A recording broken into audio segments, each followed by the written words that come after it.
I'm Allison for Leading Edge Dog Show Academy, and I want to welcome you to our equipment series. So today we are going to talk about combs. And I'm just going to say I have no idea what I got myself into, because little did I realize there were so many combs out there, and no wonder there can be some confusion. So let's talk about combs for your dog. Obviously you can use a lot of these on your cat, but today we're going to talk about dogs. So way back when I first started in dogs, there was basically one metal comb that you could get. It was silver in color, it wasn't pink like this one, and it was about this size, so this is about 7.5 inches, and it had like a coarser side and a fine side, but as you're going to see, not as coarse and not as fine as you can get combs today. And this was called a Greyhound type comb. This was the Cadillac, the workhorse, well, and basically the only comb that you could get, the only comb that was available at dog shows, but it was metal. It worked great because you could comb your dog and comb your dog with the fine side, and we just thought like we were in heaven. Here was the comb. And of course, this is still a fantastic comb. I'm showing you that combs now come in very different colors, etc. But this comb was the workhorse, still is. If you are just starting out, I really encourage you to get a Greyhound type comb. This one is by Chris Christensen, and it is the 000. So basically right from where combs start from. Now, moving on from that, you might notice that there are combs like, this is kind of the next generation of a Greyhound comb. It has a little bit, the coarser end is a little bit coarser than the original, and the fine end is still about the same. Again, this is a 7.5 inch comb. So a little bit of a variance. To me, the wide end of this comb is a little bit too wide for everybody, for everyday use, for everybody's use, but we'll get back to that. Then shortly after Greyhound combs, well, I guess a long time after Greyhound combs, the next generation of combs that kind of made everybody crazy and was, if you were a poodle, you had a poodle comb. So now this comb was like 9 inches long, and it was just all the tines were spaced all evenly throughout the comb. And this was great for poodles, for dogs that needed a lot of coiffing, Old English sheepdogs. You could get in there, you could lift the coat up. It was great for using hairspray and all kinds of products. Well, that was the beginning of combs. And now we have combs that come in all kinds of shapes and sizes.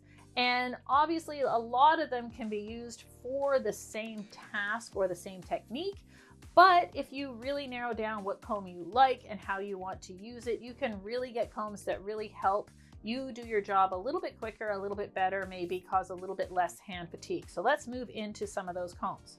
So one of my favorites would be this comb by Blackworks. And it works like a poodle comb. It's that one of those longer combs. The tines are nice and long, so a little bit longer than that standard Greyhound. And it has this detailing edge on the other end, right? So you can see how it has this detailing edge. So if you're going through your dog, if you're at home and you just simply want to be grooming your dog, but if you're trimming, if you're scissoring, if you're in the salon and you want to trim, this is a great comb for like not pulling that hair up. But again, the detailer is great if there's a little bit of a knot between a toe or behind an ear or basically anywhere. You kind of have both tools at your disposal, bada bing, bada boom, ready to go. Then we have a little tiny comb. So this comb is great for little dogs, for puppies. It has a finer side and a coarser side like you can see here. And this is great for puppies, it's great for kittens, it's great for toy dogs their whole life, it's great for people that have small hands, it's great for people that get hand fatigue. Very lightweight, just a fantastic little comb. And this is how much combs have changed, over the years. On the other side of that, we have a comb like this that again is a big workhorse of a comb, but I don't know if you can see that these tines are bent at the end. A lot of people like this comb for like really pulling out those really, really dense coats. So think of a really dense poodle, doodle, maybe a black Russian terrier or something like that. I am not a huge fan of these combs because I find when I get the tines in there, they kind of can be harder to get in the coat and kind of knock down some of the fluffing work that I've done already. But you need to know that these kinds of combs exist. Then on the other hand, we have combs that have handles on them. So this comb, you can see the tines that are two different lengths and how they're spaced. So a lot of people like this comb for de-shedding. So maybe you've already used a slicker brush on your double-coated breed, your Bernese Mountain Dog or your Shetland Sheepdog or something, and you want to just get some of that final hair that's shedding, that's falling out of your dog, really out of there. So one of these de-shedding combs can be a big help. As well, again, for my everyday scissoring, everyday combing, I personally don't like a comb with a handle, but a de-shedding comb with a handle can really help your hand and save a lot on hand fatigue. Then moving on, we now have a flea comb. So a flea comb might have also been one of those very, very first combs that we ever saw. A lot of them were small like this, but see how tiny, there's hardly any room at all between the tines on this comb. And this was used basically on smooth-coated dogs, on smooth-coated cats, to really get fleas and or flea dirt out of your dogs. Some people still use these today. People prefer this if they don't want to use chemicals on their dogs and they live in an area where there are fleas. And they can come with or without a handle. I'm just showing you one with a handle. So now I'm going to move into some of the specialty combs that I really like, but for specific purposes. So if I'm doing a top knot on any kind of dog, I like to use a parting comb that has a tail on it. I personally do not like parting combs that have a metal tail on them. I just find that they can be quite scratchy and irritating on the dog's skin, and I just find them pokey and personally don't like them. But if you like them, go ahead. So here is just a plastic comb. They also come in carbon versions that are great. And, you know, I groom a lot of standard poodles, so I like to use the big fat parting comb. I find it can get through those big dense coats and really do the job I need to do. Here's a similar comb, just in a smaller style, maybe more appropriate for a toy poodle, a miniature poodle, a Maltese, something like that. So I love these combs that have these plastic ends for parting. And then here is a comb. Again, it has these staggered teeth. I find this is a great teasing comb. So whether I'm teasing the bubble on a top knot, maybe I'm doing up a Shetland Sheepdog's ruff or an Affenpinscher or something, these teasing combs can be quite fantastic. We have then moved on to some specialty combs that the tines themselves are thinner. So the actual tine is thinner, the metal is thinner than in this comb. So hopefully you can see that like this. And by the tines themselves being thinner and the spacing being thinner, when you are scissoring, so this could be a specialty item for a groomer, for somebody in a grooming competition, maybe not the best at-home use of a comb, but these combs can really, really up your game when it comes to getting that super smooth finish, whether in the salon, grooming for a dog show, or grooming for a grooming competition. And this one also has a detailer end, right? So this is about an 8-inch comb, and then it has this detailer end. One of my personal favorites in that family is this Jill comb called the 507 by Chris Christensen.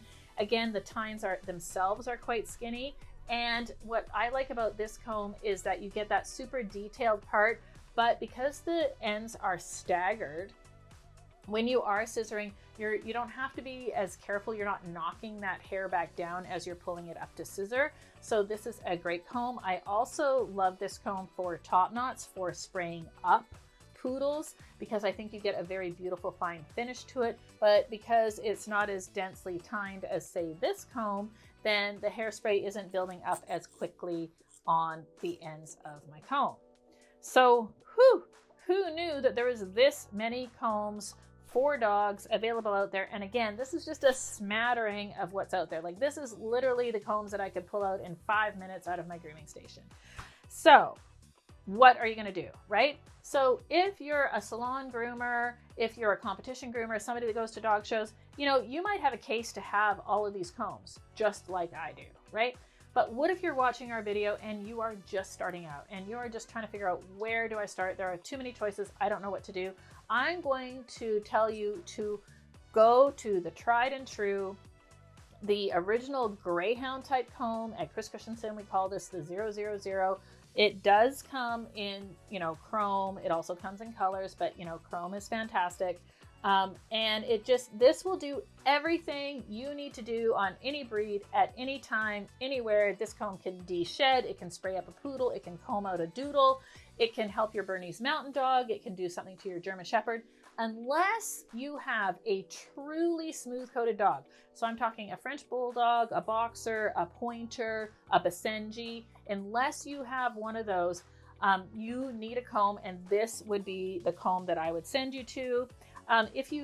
I guess the exception to what I just said would be, yes, you would need a comb for like a Boxer, a Pointer, a Smooth Dachshund, and that might be a flea comb, right? And this might, even if you don't think your dog has fleas, this might be a great if your dog has any kind of skin irritation, just to go in there, help get some of that dander out, or just, double check that your dog is completely flea free.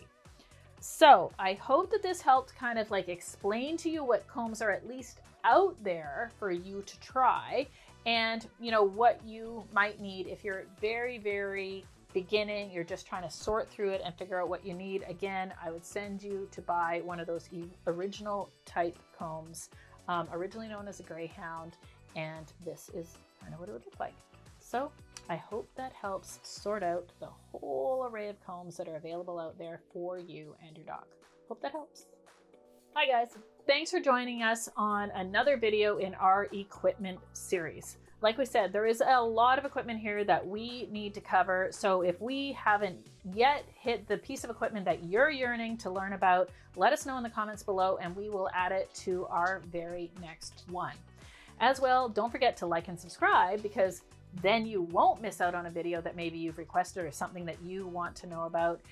We are always here for you to answer any of your questions about these or any other products, any other thing that you need to know to take great care of your dog, whether you're in the salon, going to a dog show, or just trying to get your dog groomed at home in the easiest and most efficient way possible. So thanks again for joining us in our equipment series.